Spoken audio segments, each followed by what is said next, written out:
All right, so we're done with chapter 4, right? We got our chapter 4 text. That's done with chapter 4. So now we're talking chapter 5 for 1, okay? Is this easier than chapter 4? Chapter 5 is pretty much, it's not, I wouldn't say it's easier, but more like common sense, okay? And much better, right? But it's still the same principle. We're still going to be doing equations and stuff like that, right? Right. So now, we are talking perimeters and areas.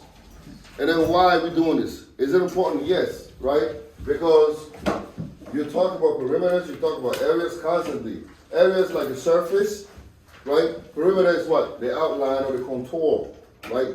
Okay? So, example, if you want to rent a place, usually people ask, how much is the square footage, right?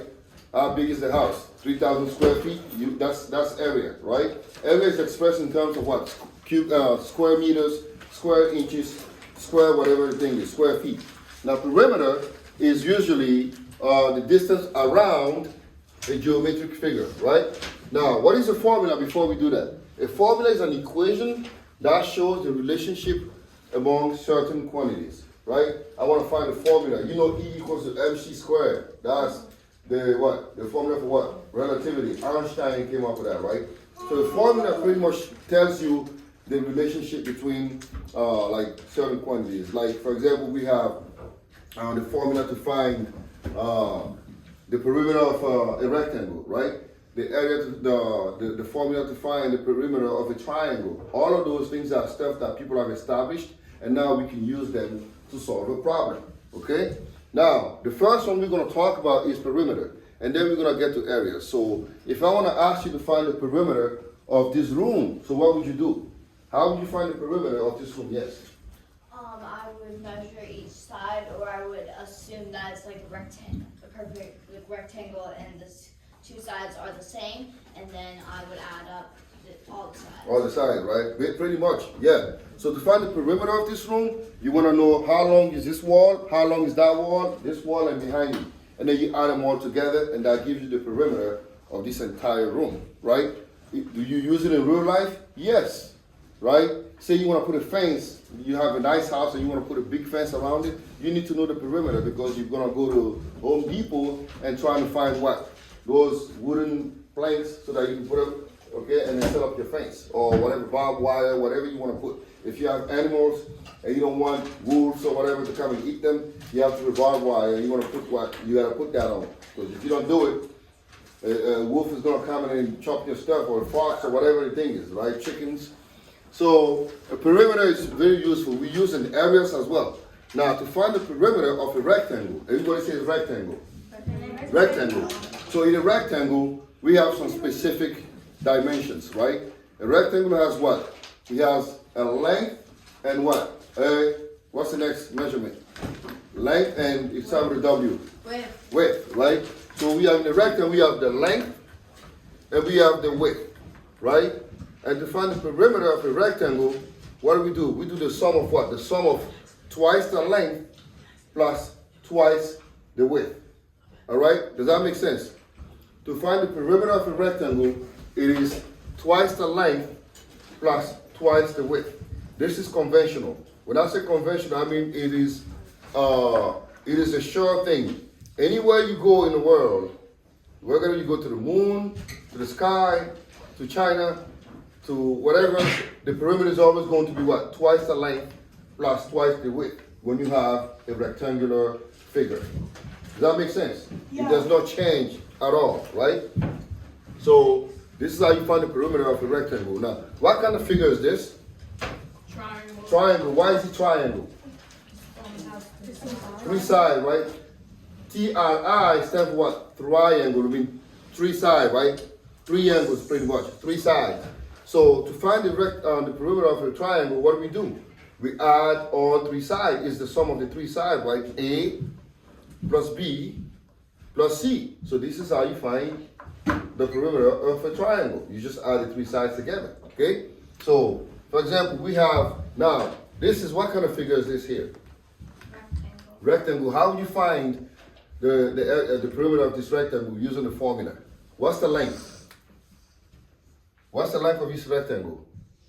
The length is The length is 10. L is 10. What's the width? 5. 5, right? The width is 5. So to find the perimeter of this rectangle, we're going to do what? P, right? That's the letter for the rectangle. Is twice the length. So that'll be what? 2 times what? 10. 10, right? In parentheses plus Plus 2 times 5. 2 times 5, right? So the perimeter of this rectangle will be 20 plus 10, which is 30, right? So the perimeter of this rectangle will be 30. Really easy stuff, right? Now, how would you find the perimeter of this triangle here? How do we do it? Dexter, how do I find the perimeter of this triangle? You add 8 plus 8, 7, and 6. 8, right? Plus what? 7. 7 and 6. 6, right? So you get 8 plus 7 is 15 and 6 that's 21. What's the unit that I use here? cm is what? Centimeters, right? So it's 21 centimeters, okay? 21 centimeters. Now, in a problem, if they give you the unit, make sure you keep that, right? You do not just write 21. 21 will be false. We are talking about measurement, so it has to be 21 centimeters. So you have to make sure you respect the unit, yeah. When you're solving it, like 8 centimeters plus 7 centimeters plus 6 centimeters, is it okay if you just use 8 plus 7 plus 6 and make sure in your Answer? your answer? You can't do it for that actually. Parentheses? No, it doesn't matter. You put centimeter at the end, right? Yeah, you So can Yeah. do it better. So just like writing centimeter on the answer instead Yeah. of like on the actual problem. Yeah. You can do it like this. You can have 8 plus 7 plus 6, parentheses, centimeter.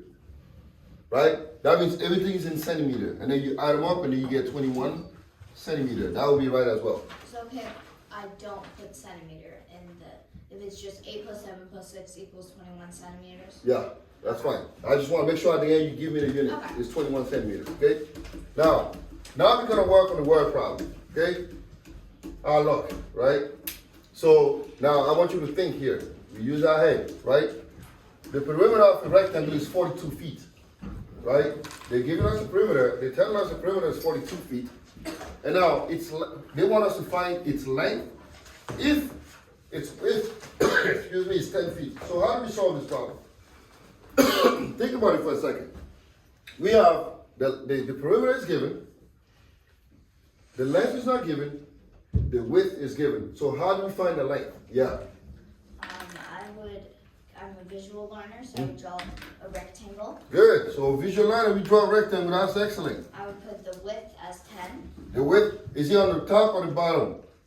Or the side? The side. Side, right? This is 10. So that means this is also what? The other side is 10. This is also 10, right? I would write like P equals 42. All right. Do we know L? No. So what do we put there? Question mark. Question mark or X if you want. We can put X or question mark, right? Now we know that P is what? 42. 42 feet. Now what do we know about the formula here? That we know that 10 plus 10, 20. So 20 plus something equals 42. Excellent. So 42 minus 20. Right? But we gotta go step by step because we're not trying to rush here, right? We know that P, right, is equal to what? 2L plus 2 what? W, right? Do we know P? Yes. What is P? 42 what? So we can set it up as an equation. Yeah, set up as an equation. That's the right word. 42 feet equals to 2L, right? Plus 2 times what? What's W? 10. 10 feet, right? There you go. You see what we're doing here? Now we set up an equation. Does that make sense to everybody? Right? So now we have an equation. And now we can solve this equation for what? L. Because that's what we're looking for, right? So now this is 42. Because we don't want to deal with the feet right now, we're just going to leave it as 42 equals to 2L. What's 2 times 10? 20, right? Now how do I solve for L here? First we have to do what? Subtract 20. Don't you remember? So that's from chapter what? Chapter 4. You see that everything is building up to this, right? Yeah. Now we have to solve. So now this is assuming that you already know these things, right? So we have to subtract 20, right? So we got 22 equals to 2L. And then how do you find L? Divide by 2. Divided by 2. There you go. L equals 11. L equals 11 what? 17. Now what's the unit here? Feet. Feet. So L is equal to 11 feet. So therefore, the length of this rectangle is 11 feet. Is it confusing to anybody here? No. Hmm? F? Is it? We done F? Yeah, this is your left. Yeah, what does that look It's like? a fancy Supposedly. Supposedly. Fine. So I'm gonna have to answer your questions. Multiple questions. The F, this is the F is better. 11 feet, right? Right? 11 feet. So this is how you find the length given the width, or vice versa. Okay, so this is a word problem. Okay. Now we're gonna talk about areas. Okay. So now areas is a little bit confusing. Sometimes it's not that confusing. It's just a little bit because can I erase this? All right. So now we talk about perimeter. Now we're gonna talk about area, right? Area So- was easy when they gave us all the things in Yeah. the grade. So now we talk about areas, and we have two type of figures again. Now I assume it's gonna be harder.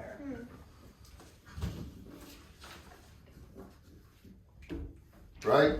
So